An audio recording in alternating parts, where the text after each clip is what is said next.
Hi everyone, welcome to Tales of Dread. Alaska, in the Northwest, is still one of the least settled and least known parts of the United States. It is a place of wonder and mystery, but it is also very dangerous. About 2,500 people go missing there every year. One settlement in the far west of the state is where some of the strangest disappearances happen, where people seem to vanish without a trace. Timmy Smith was making his first cup of coffee of the day when his cell phone started to vibrate. He had to stop what he was doing to answer the call. The state trooper ended up talking to Tracy Bowie, one of the clerks at the courthouse in the nearby city. At first, they were sorry for calling so early, since they knew the officer would still be getting ready for his shift. Bowie then asked Smith if he knew of any reports of people going missing over the weekend. He went to his computer terminal and looked at the logs. When he saw that there were none, he told her. When it was his turn to answer, there was a long and awkward silence. The clerk then said that her co-worker Joseph Baldarias had not come to work that morning. Last she heard, he was going hunting for the weekend and wasn't answering his phone. He said he would look into it, so Smith got his coffee and asked his co-workers if they had seen the missing clerk while they were out and about over the weekend. A well-liked and easygoing guy who is well known in Nome. It wasn't strange that two local officers remembered seeing Bull Darrell's car parked near mile 44 on the Nome Council Highway not too long ago. After talking to his boss and giving Bowie a quick update, Smith got the keys to his cruiser and drove out of town in the direction of the location. As the mile 44 sign came into view, sure enough, Smith could see a dark blue Dakota truck parked on the side of the road. After making sure the parked car was locked and no one was inside, Smith took the loudspeaker out of the cruiser and used it to call out for the missing man several times. All he heard was silence, which seemed to get scarier by the second. When he looked at the Dakota again, he saw no damage and no clear tracks leading into the bushes next to it. After looking at the parked truck for a moment, the state trooper's hair on the back of his neck stood up in a way that reminded him of Annie's. Soon after, at his request, more units with thermal cameras and search dogs were on their way to the scene. But when the hounds were walked up to the car to pick up the owner's scent, they only went a little further down the road before stopping. Despite several more attempts and their handlers' repeated requests, the pair of tracker dogs refused to move from the spot where they had stopped in the middle of the road, a few yards from the abandoned car. Without moving forward in any way. It was as if the man who had gone missing had just stopped being there. At the time of writing, it's been 6 years since Joseph Bald.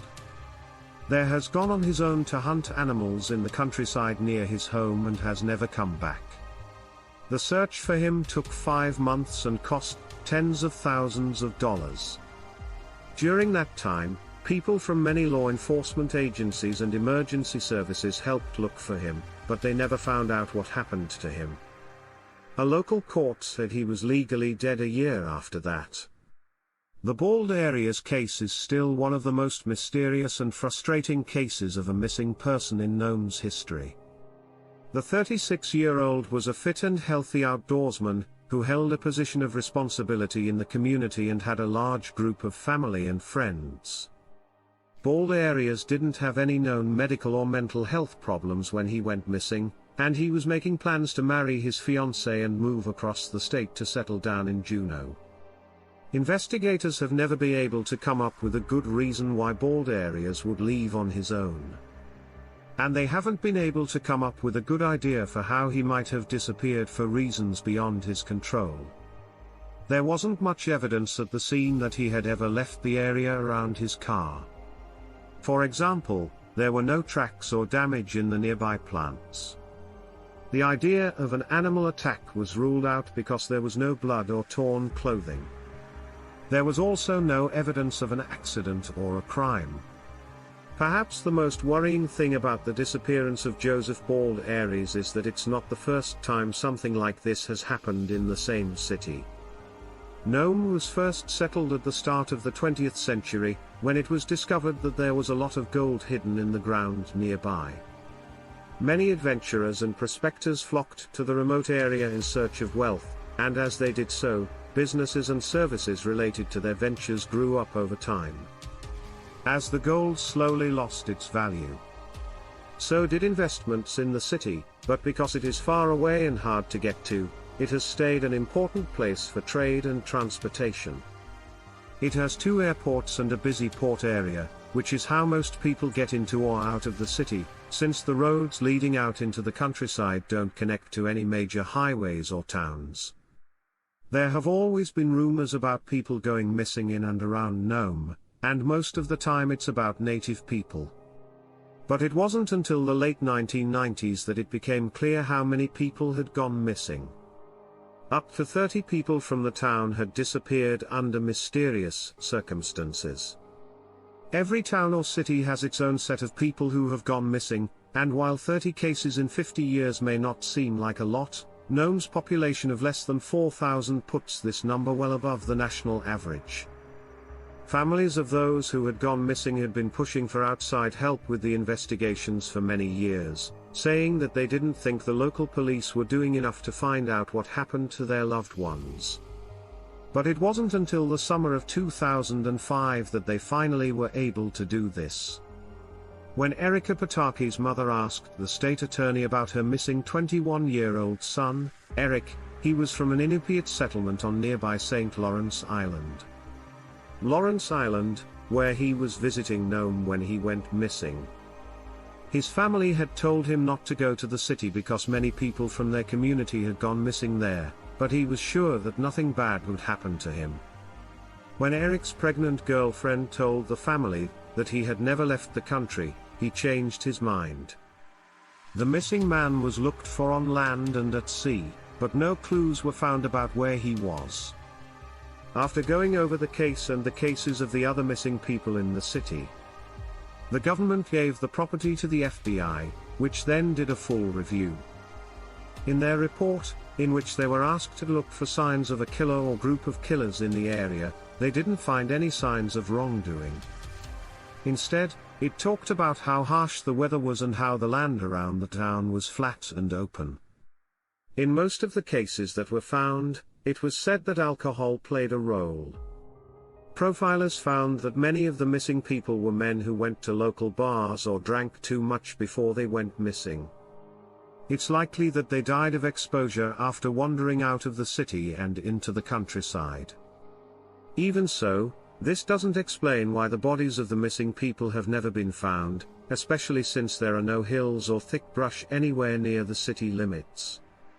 There is also not much that can be said about how or why someone in such a vulnerable state would leave the relative safety of the community. No matter what, people keep going missing in Nome. The most recent one happened in the summer of 2020, when a local woman named Florence O'Kayluke was camping on the beach near the city. During her stay, she met a lot of people in the area. On August 31st, however, her tent was found unattended, with her jacket and shoes neatly folded inside. There was no damage to speak of. Right away, a thorough search was started, using cadaver dogs and remote underwater vehicles to look in the water near the nearby beach. Along with this, the local police talked to over 100 of her friends, family members, and people who lived near where she was last seen. In addition to the information from her cell phone being sent to FBI profilers for further study, CCTV footage from cameras in the area was downloaded and looked at for hundreds of hours. Not one person was seen to have either entered or exited the city limits. During the time when I was last seen, the police quickly ruled out the only vehicle that was seen moving. At the time she went missing, she was in a loving relationship, and her parents and a young child were waiting for her to come home. The area around her tent was open and flat, and there was no sign that she had been there. If she had drowned in the nearby water, her body should have washed back quickly, much closer to the town. Like Joseph Caldera's, she is still listed as missing, and the police are desperate to find out what happened to her. In 2009, the city and Universal Studios got into a very public fight over a viral campaign that Universal Studios had started about the militia. Jovovich film. The fourth category. The movie takes place in Nome, and the story is about how the disappearances are linked to UFO sightings all over the state of Alaska. Online, there was a series of stories about fake abductions that were said to have happened in Nome. These stories made the families of the people who were actually abducted angry and upset. After quickly backing down, the studio put out a statement saying that the case in their online campaign was made up and gave money to the community as an apology. But as distracting as the fight with Universal Studios was, it did bring attention to how many UFOs have been seen in and around the area. Even though it was proven that the stories the movie studio put out were not true. Many people think that aliens may be the reason why things are going missing. As an example, they point to the disappearance of two brothers from Wasilla. As evidence, Michael Palmer, who was 15 at the time, was cycling home from a party in Meadow Lake with two other boys on June 4, 1999, when he started to fall behind. Palmer's friends had stopped to wait for him, and when they went back to look for him, they couldn't find him anywhere. A search was done during the day, and Michael's bike was found near the Little Sausage in a river. His trainers were then found lying in the open near an airstrip, which was even scarier. In April 2010, when he was 30, Chuck Palmer was with a group of people riding snowmobiles up to a cabin near the town of Talkeetna, just like his younger brother had done 11 years earlier. Chuck fell behind and got separated from the rest of his group, who turned around to look for him but couldn't find him. Once the authorities were told, a search was done from the air and Chuck. A snowmobile was found unattended in an open area of snow. There was no sign of the missing rider, and what was even scarier was that the snowmobile was in perfect condition and had not been touched. There was nothing to indicate why the car was parked where it was or that Palmer had gotten out and walked away in any direction. It was as if the missing man had just been taken out of his seat on the snowmobile, and the snowmobile then drove itself to the police station. Commentators have come up with many other paranormal explanations for the known disappearances, in addition to the idea that the people were taken by aliens. Some people have said that the area is like the Bennington Bridgewater and Bermuda Triangles in that it is easy for time and space to slip. People think that these theoretical flaws in space and time are the reason why a number of ships and planes have gone missing in the state in the past. Some people have also said that the disappearances are caused by cryptids that don't like to be seen, like dire walls or Sasquatch, that live in the remote and unsettling areas around the city. But it seems more likely that a lot of these things happen for reasons that have nothing to do with the supernatural but are just as scary. In 1999, a local man named Lancelot Immigrant went missing on his way from Savunga to Nome, where he lived. After he went missing, his sister came forward and said that he had been brutally beaten by police officers many times in the years before. Her and many other people's claims about the local police were mostly ignored. Investigators looking into the murder of a 19-year-old student were following a trail of clues that led them to suspect one of their own. Then, in August 2013, a series of terrible events happened that changed everything. Officer Matthew Owens, when an attack Owens tried to say was a surprise attack, turned out to be fake. He was caught, and then he was charged with killing the young woman. Later, it came out that Owens had used his position to hurt and scare many local women, which led to more accusations and claims against other police officers. The disappearances in Nome have become something of a cultural phenomenon to the rest of the world, but to the families of those who have gone missing, they are still painfully unsolved.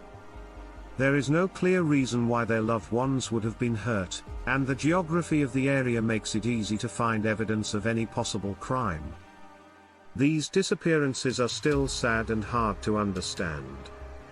Modern technology like CCTV cameras and cell phones haven't been able to figure out who or what is stalking this city. It could be a serial killer who hasn't been caught yet, a drunken mistake, or something from another world.